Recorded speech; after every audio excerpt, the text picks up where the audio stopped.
তো বন্ধুরা, তোমরা সবাই কেমন আছো? আজকে তোমরা সবাই আমার আগের ভিডিওগুলো সুন্দরভাবে দেখেছো, তো তোমরা সবাই ভালোভাবে বুঝতে পেরেছো। তো আজকে আমি একটি নতুন টপিক্সের উপর ভিডিওটি করব। সেই টপিকটি হলো যে যৌগে মৌলের শতকরা সংযুতি এবং ও প্রতিটি অণুর ভর হিসাব। সো আমরা এখানে দুটি টপিকস রয়েছে, একটি হলো মৌলের শতকরা সংযুতি এবং দ্বিতীয় টপিকসটি হলো প্রতিটি অণুর ভর হিসাব। সো আমরা এখানে দুইটি ম্যাথের মাধ্যমে তোমাদের এই টপিকটি সুন্দরভাবে বুঝাবো। সো আমরা প্রথমে যৌগে মৌলের শতকরা সংযুতি নির্ণয় করব। সো এখন তোমাদের ভালোর জন্য আমি একটি যৌগের নাম, আমরা সবাই যে যৌগটা চিনি, সো আমরা সেই যৌগটাই লিখব। সো আমরা এখন একটা কোশ্চেন হিসেবে আমরা লিখি, যেহেতু তোমরা সবাই সোডিয়াম কার্বনেটের নাম শুনেছো, সো আমরা সোডিয়াম কার্বনেট Na2CO3 এই যৌগটি আমরা সবাই চিনি। যেহেতু কার্বনের যৌগমূলকের যোজনী 2, সো এই 2 এই সাইডে আসছে এবং সোডিয়ামের যোজনী 1, সো 1 আমরা সাধারণত লিখি না। সো আমরা এখানে কোশ্চেনটা সুন্দরভাবে লিখি যাতে তোমাদের বোঝার জন্য অনেক বুঝতে পারো। সোডিয়াম কার্বনেট এর শতকরা সংযুতি। শতকরা সংযুতি তোমাদের অনেক পরীক্ষায় এই শতকরা সংযুতি অথবা তোমাদের বোর্ড কোশ্চেনের নৈবিত্তিকে এটি গুরুত্বপূর্ণ একটি টপিক। সো আমরা তোমাদের এই সুবিধার জন্য এই ভিডিওটি আমরা করতে যাচ্ছি। সো এখন আমরা প্রথমে আমাদের যে কাজটি করতে হবে, এই যৌগটির আমরা আপেক্ষিক আণবিক বল নির্ণয় করব। সো আমরা কীভাবে আণবিক বল নির্ণয় করে সেটা সম্পর্কে প্রথমে আমরা জানবো। সো এখন আমরা সোডিয়াম কার্বনেটের প্রথমেই এর আপেক্ষিক আণবিক বল নির্ণয় করব। সো আমরা লিখে ফেলি, লিখলে তোমাদের অনেক বুঝতে সহজ হবে। সো আমরা লিখি সোডিয়াম কার্বনেট এর আপেক্ষিক আণবিক ভর। সোডিয়াম কার্বনেটের আপেক্ষিক আণবিক ভর, এর আপেক্ষিক আণবিক ভর। তোমরা যারা পর্দা সারণী পড়েছো, তোমরা সোডিয়াম, কার্বন, অক্সিজেন এর সবই পারমাণবিক ভর জানো, যেমন সোডিয়ামের 11, কার্বনের 6, অক্সিজেনের 8। সো এখন আপেক্ষিক আণবিক ভর আমরা প্রতিটি, যেহেতু এখানে সোডিয়াম 11, বাট সোডিয়ামের আপেক্ষিক আণবিক ভর হলো সোডিয়ামের আপেক্ষিক আণবিক ভর 23। সো 23 ইন্টু 2, এখানে যেহেতু দুইটা সোডিয়াম, সো আমরা এখানে 23 লিখবো। এই 23 ইন্টু 2 প্লাস কার্বনের হলো পারমাণবিক সংখ্যা 6, বাট এখানে কার্বনের আপেক্ষিক আণবিক ভর হলো 12। সো আমরা যেহেতু কার্বন একটা, সো কার্বন একটাই। এখানে আবার অক্সিজেন রয়েছে, অক্সিজেন আমরা জানি 16, আপেক্ষিক আণবিক ভর অক্সিজেনের 16। যেহেতু এখানে 3টে অক্সিজেন, সো আমরা অবশ্যই 3 দ্বারা 16কে গুণ দেবো, ইন্টু 3। সো এখন আমরা এখানে দেখি, আমি তোমাদের সুবিধার জন্য ক্যালকুলেশনটা ভালোভাবে করে দিচ্ছি। যেহেতু 3 দুগুণে 6, 2 দুগুণে 4, 46 প্লাস 12 প্লাস 48, 16 ইন্টু 3, 48। সো এটি আবার যোগ করলে কত হয় আমরা যোগ করে সুন্দরভাবে দেখি। 40, 40, 80, 90, 106 হয়। সো 106 হয়। তোমরা আমার সাথে সাথে করো, যেহেতু তোমাদের অনেক ভালোভাবে তোমরা বুঝতে পারবা। সো এর আপেক্ষিক আণবিক ভর 106। সো প্রথম ধাপ আমরা সুন্দরভাবে করে ফেলেছি। এখানে আমরা দেখছি সাধারণত 3টি মৌল রয়েছে, একটি হলো সোডিয়াম, একটি কার্বন, একটি অক্সিজেন। সো এখন আমরা এর আপেক্ষিক আণবিক ভর তো আমরা সবাই পেয়েছি যে 46, 12, 48। সো এই যৌগটায় তোমাদের সুবিধার জন্য লিখে দিচ্ছি সুন্দরভাবে যে এই যৌগে সোডিয়াম, কার্বন, অক্সিজেন এর আপেক্ষিক ভর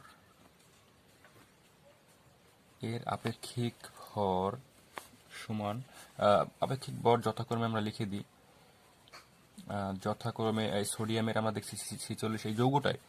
এমনি সাধারণত সোডিয়ামের আপেক্ষিক ভর হলো 23, বাট এই যৌগেতে 2টা সোডিয়াম, সুতরাং এখানে অবশ্যই 46 হবে। সো আমরা লিখি যথাক্রমে 46, কার্বনের 12 এবং অক্সিজেনের 48। তোমাদের অনেক কোশ্চেন থাকতে পারে যে আপেক্ষিক ভর এবং পারমাণবিক সংখ্যা বলতে কি বুঝি। পারমাণবিক সংখ্যা হলো পর্যায় সারণীর যে সিরিয়াল, সেটি হলো পারমাণবিক সংখ্যা, এবং আপেক্ষিক ভর হলো, আমরা সাধারণত এটি দ্বিগুণের মতো হয়। এটি আপেক্ষিক ভর হলো সম্পূর্ণ ভিন্ন, এটার দ্বিগুণ। যেমন অক্সিজেনের 8, এর আপেক্ষিক আণবিক ভর 16। সো এরকম আপেক্ষিক আণবিক ভর আসে। সো আমাদের দ্বিতীয় ধাপটি, এখন আমরা দ্বিতীয় যে ধাপটি করব, এই দ্বিতীয় ধাপের মাধ্যমে আমরা এই শতকরা সংযুতি নির্ণয় করতে পারবো। সো আমরা প্রথমেই সোডিয়াম যৌগটি যদি আগে, সুতরাং আমরা সোডিয়ামের শতকরা সংযুতি নির্ণয় করব। আমরা লিখে ফেলি সুতরাং সোডিয়াম এর শতকরা সংযুতি, সোডিয়াম এর শতকরা সংযুতি, সোডিয়ামের শতকরা সংযুতি সমান সমান। এখানে তোমাদের যে বোঝার যে বিষয়টি, এখানে তোমাদের গুরুত্বপূর্ণ তোমাদের খেয়াল দিতে হবে যে আমরা প্রথমে আমরা যে এই যৌগটির মোট যে আমরা আপেক্ষিক আণবিক ভর পেয়েছি, সেই মোট আপেক্ষিক আণবিক ভর নিচে লিখতে হবে। আপেক্ষিক আণবিক ভর দ্বারা এর এই শুধু সোডিয়াম যৌগটার যে আপেক্ষিক আণবিক ভর তাকে অবশ্যই ভাগ দিতে হবে। এই আমরা ভাগ দিলাম। যেহেতু তোমাদের এখানে অবশ্যই শতকরা সংযুতি চেয়েছি, সো শতকরার জন্য আমরা অবশ্যই এখানে 100 গুণ দেব। সো তাহলে আমাদের এখানে অ্যান্সার দ্বারায় কি, আমরা যদি এটা ক্যালকুলেশন করি তাহলে অবশ্যই আমাদের অ্যান্সার দ্বারায় 43.396 অবশ্যই পার্সেন্ট ব্যবহার করতে হবে। সো আমাদের এই যে আমাদের কিন্তু 3টা কাজের একটা সোডিয়ামের শতকরা সংযুতি নির্ণয় করা হয়ে গেছে। সো আমাদের একটা হয়ে গেছে। এখন আমরা আবার কার্বন দেখব। কার্বনে এই সোডিয়ামের মতো একই রকম কার্বনের শতকরা সংযুতি। আমরা সবাই জানি যে যৌগের মোট আপেক্ষিক আণবিক ভর 100। এই 100 দ্বারা যৌগের যে কার্বনের যে আপেক্ষিক আণবিক ভর সেই 12, সেই 12কে অবশ্যই ভাগ দিয়ে শতকরা সংযুতির জন্য 100 দ্বারা গুণ দিতে হবে। সো ওখানে ক্যালকুলেশন করে আমরা দেখতে পাই যে 11.321% হয়। এখন আমরা আবার একটা দেখবো যে অক্সিজেন, এই যে অক্সিজেন। সো আমরা অক্সিজেনের শতকরা সংযুতি দেখতে পারি যে মোট এর যে মোট আপেক্ষিক আণবিক ভর 106 দ্বারা অবশ্যই ভাগ দিতে হবে, তোমাদের অনেক আগেই বলেছি। এবং অক্সিজেনের এই আপেক্ষিক আণবিক ভর হলো 48। এই 48 ইন্টু 100 দ্বারা অবশ্যই শতকরার জন্য অবশ্যই 100 দ্বারা গুণ দিতে হবে। সো এখানে যে অ্যান্সারটা আসে, এই ক্যালকুলেশনটা আসে 45.28%। সো এখন তোমরা অনেক এই যে নির্ণয় করছো, তোমাদের কাজটি শেষ। এখন তোমরা রাফে করে নিতে, এই তোমাদের শতকরা সংযুতি নির্ণয় হয়ে গেল। সো তোমরা মিলাই যখন তোমরা যে নিবা, তখন তোমরা দেখতে পারো যে এটা কিভাবে তোমাদের সঠিক হবে। এই সঠিক হওয়ার জন্য তোমরা অবশ্যই মিলাবা যে এই 3টার যোগফল যদি 100 হয়, তাহলে তোমাদের এই অঙ্ক ম্যাথটা সম্পূর্ণ সঠিক হয়েছে। সো তোমরা এখন অবশ্যই যদি এই 43 এই সোডিয়াম, কার্বন এবং অক্সিজেনের 3টা শতকরা সঙ্গে যোগ দাও, তাহলে তোমাদের অবশ্যই 100 অথবা 99 পয়েন্ট সামথিং অর্থাৎ 100-র মতোই, তাহলে তোমাদের এই ম্যাথটি সম্পূর্ণ সঠিক। সো আমাদের 2 টপিক, যেমন এই যে শতকরা সংযুতি, সো আমাদের একটা টপিক্স হয়ে গেল। একটি টপিক্স যেহেতু হয়ে গেল, এখন আমরা একটা যৌগে প্রতিটি অণুর ভর হিসাব দেখব যে আমরা কিভাবে প্রতিটি অণুর ভর হিসাব করি। সো এখন তোমাদের আমরা এখানে দেখাই দিচ্ছি।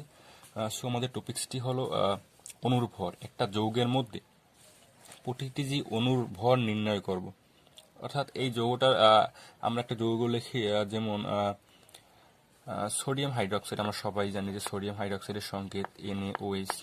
যেহেতু হাইড্রক্সাইড যৌগমূলকের যোজনী 1, সোডিয়ামের যোজনী 1, সো 1 সাধারণত আমরা লিখি না। সো তো বন্ধুরা, যা বলতেছিলাম, আমাদের দ্বিতীয় টপিকসটি ছিল প্রতিটি অণুর ভর নির্ণয়, ভর হিসাব করো। সো আমরা যে যৌগটির ভর হিসাব করব সেটি ছিল সোডিয়াম হাইড্রক্সাইড। আমরা সবাই চিনি এই যৌগটাকে। সো আমরা কোশ্চেনটা লিখে ফেলি তোমাদের সুবিধার জন্য। এর গ্রাম আণবিক ভর, এর গ্রাম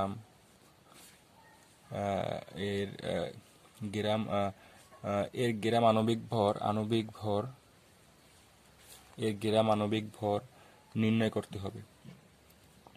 এর গ্রাম আণবিক ভর, আমাদের প্রথম যে ধাপ সেটি হলো এই সোডিয়াম হাইড্রক্সাইডের গ্রাম আণবিক ভর নির্ণয় করতে হবে। গ্রাম আণবিক ভর নির্ণয় করতে হবে। সো আমাদের টপিকটা ছিল কিন্তু যে প্রতিটি অণুর ভর হিসাব করো। আমি তোমাদের লিখে দিচ্ছি আবার ভালোভাবে যে প্রতিটি অণুর ভর নির্ণয়। সো আমাদের টপিকটি হলো যে প্রতিটি অণুর ভর নির্ণয়। এখন আমরা লিখছি প্রথম ধাপ হলো আমাদের সোডিয়াম হাইড্রক্সাইডের গ্রাম আণবিক ভর নির্ণয় করতে হবে। সো আমাদের এখানে আমরা গ্রাম আণবিক ভর কিভাবে নির্ণয় করব। গ্রাম আণবিক ভর নির্ণয় করার প্রথম শর্ত হলো সোডিয়াম হাইড্রক্সাইডের যে আপেক্ষিক আণবিক ভর সেটি হলো এর গ্রাম আণবিক ভর। সো আমরা কি গ্রাম আণবিক ভর নির্ণয় করে ফেলি। যেমন সোডিয়ামের 11, এর আপেক্ষিক আণবিক ভর হলো 23। সো আমরা লিখে ফেলি এই যে 23 প্লাস অক্সিজেনের 16, অক্সিজেনের 16 এবং হাইড্রোজেনের 1 equal to 40 gram. So sodium হাইড্রক্সাইডের গ্রাম আণবিক ভর হলো 40 গ্রাম। সো এখন আমরা প্রথম ধাপটি আমাদের হয়ে গেল প্রতিটি অণুর ভর নির্ণয়ের ক্ষেত্রে যে যৌগটি দেওয়া থাকবে এর আপেক্ষিক আণবিক ভর মানে গ্রাম আণবিক ভর নির্ণয় করতে হবে। সো এখানে আমরা পেলাম যে তার গ্রাম আণবিক ভর আপেক্ষিক আণবিক ভরই হলো তার এখানে এক্ষেত্রে গ্রাম আণবিক ভর। সো গ্রাম আণবিক ভর আমরা পেলাম 40 গ্রাম। সো এখন আমরা সবাই জানি যে একটা যৌগে যে গ্রাম আণবিক ভর সেই গ্রাম আণবিক ভর হলো 1 মোল। 1 মোল সোডিয়াম হাইড্রক্সাইড, অর্থাৎ এই 40 গ্রামই হলো 1 মোল সোডিয়াম হাইড্রক্সাইড। সো এবং আমরা এটাও জানি যে 1 মোল ইকুয়াল টু 6.023 ইন্টু 10⁻23 টি ওহম।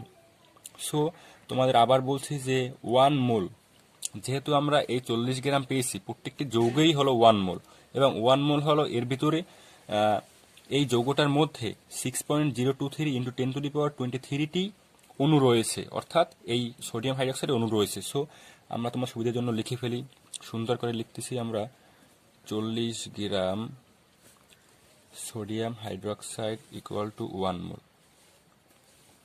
যে কোনো যৌগই তার গ্রাম আণবিক ভরই সমান 1 মোল এবং এই 1 মোল sodium hydroxide equal to 6.023 into 10⁻23 টি অণু, এতটি সোডিয়াম হাইড্রক্সাইড অণু।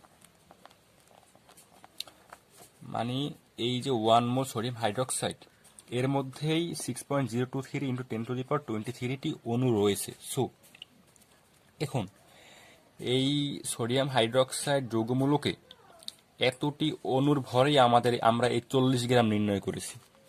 সো আমরা এখন লিখে ফেলি যে অর্থাৎ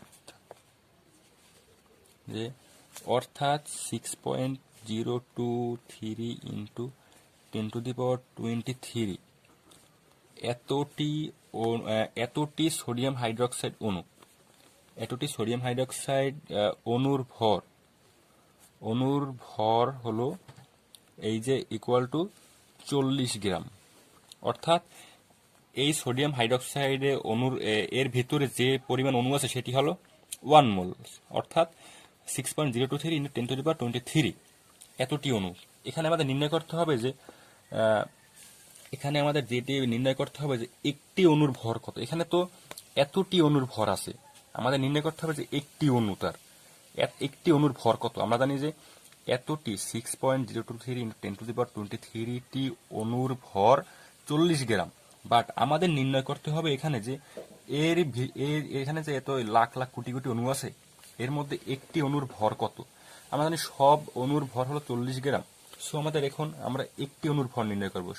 সুতরাং একটি সোডিয়াম হাইড্রক্সাইড অণুর ভর ইকুয়াল টু আমরা অবশ্যই 40 দিয়ে এটাকে অবশ্যই ভাগ দেব 6.023 ইন্টু 10⁻23। সো আমাদের তোমরা অবশ্যই ক্যালকুলেটরের মাধ্যমে করবে।